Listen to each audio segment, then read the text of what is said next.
Em 2017, a Academia Piauiense de Letras comemora 100 anos. É por isso que a gente vai trazer para vocês essa matéria hoje, esse bate-papo com o Nelson Neri, para falar da importância de alguns personagens da literatura para a nossa história, viu? Também tem depoimento de escritores piauienses que moram por aí. Vamos ver.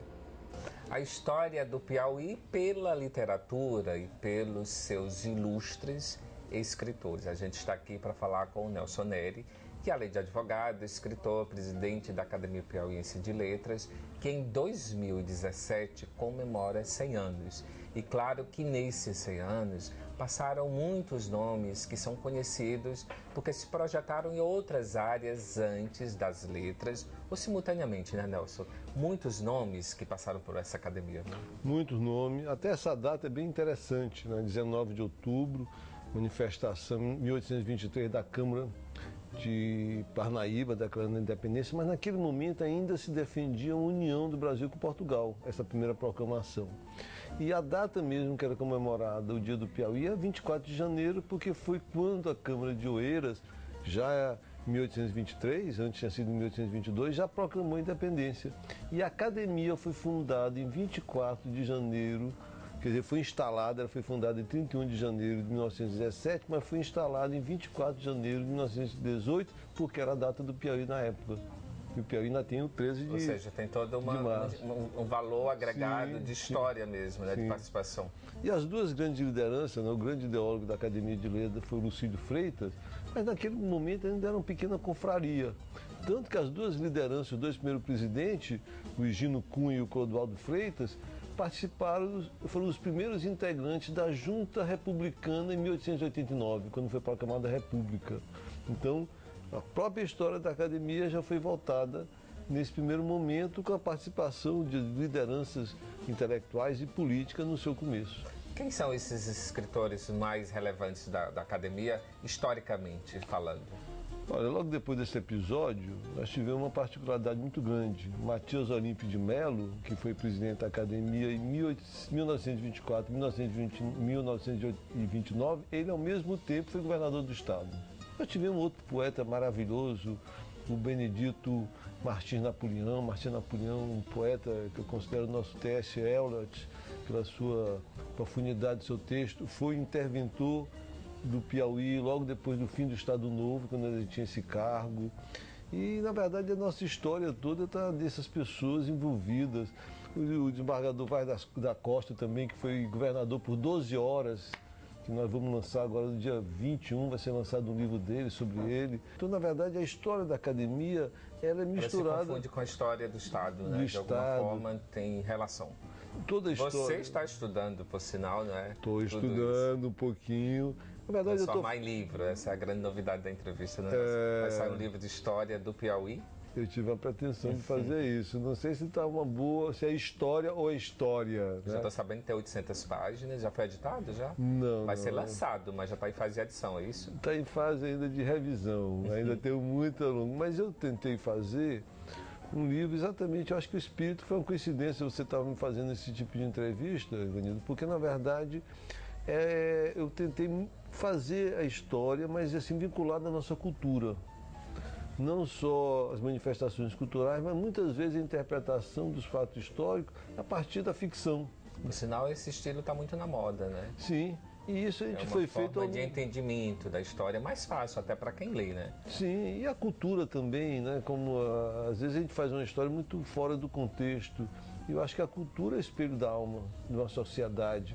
Então a gente poder fazer esse retrato, poder fazer essa dinâmica, eu acho extremamente positivo. E a academia, evidentemente, ela é um baluarte da história piauiense. A quantidade, como você falou, de ex-governadores, desembargadores, políticos, jornalistas. Na verdade, a academia, o grande manancial dele foi a imprensa.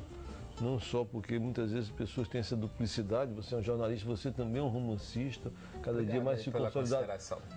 E está lá um pedaço na história lá também. Eu só estou com dificuldade porque eu tenho que mencionar a data de nascimento de todo mundo. Você não revelou ainda a sua, não, que eu tenho que colocar. Só boto no livro se me revelar a data de nascimento. Nós estamos super bem na nossa. Ainda bem, ainda bem. Por sinal, você gostou do cenário da entrevista? Acho que tem tudo a ver com a arte piauiense, né? Que é o foco, o objetivo é retratar os nossos talentos. Louça da Fátima Campos, no ateliê da Fátima Campos, né? Por sinal, ela vai estar no programa na próxima terça-feira, apresentando pra gente o outro lado da Fátima, que você conhecia aqui? Gourmet, o lado gourmet da Fátima?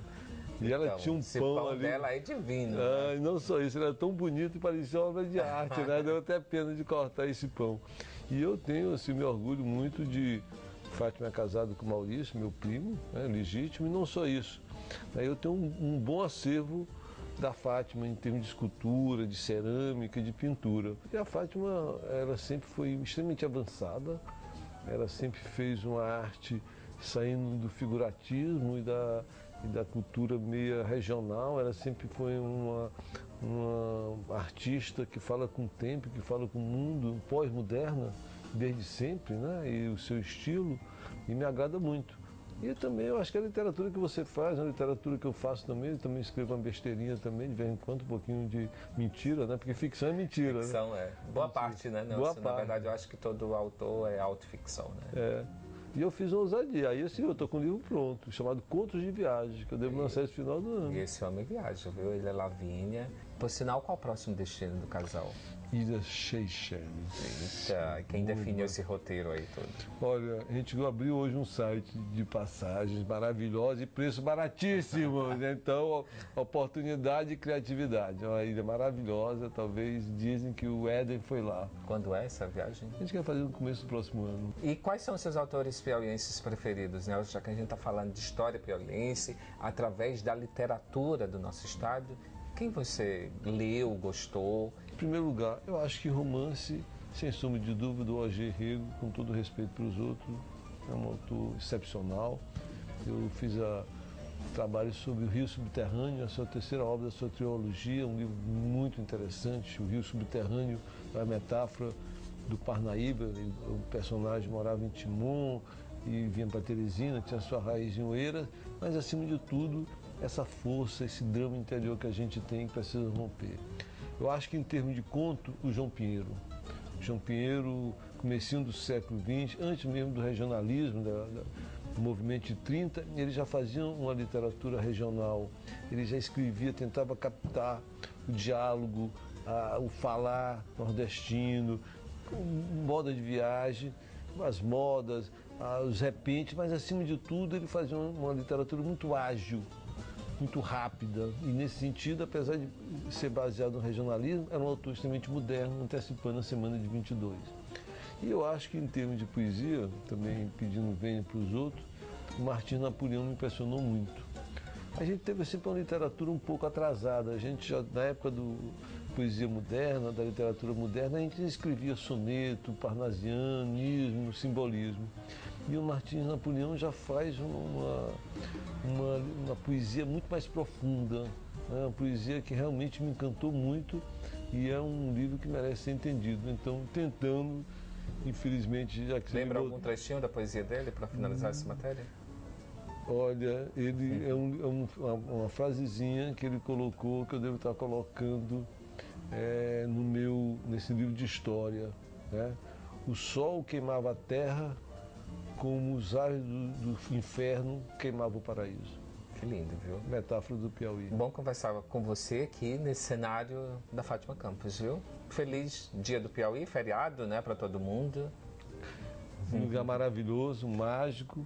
Esse ateliê parece um mundo encantado, perdido aqui no Jockey, no bairro de Fátima.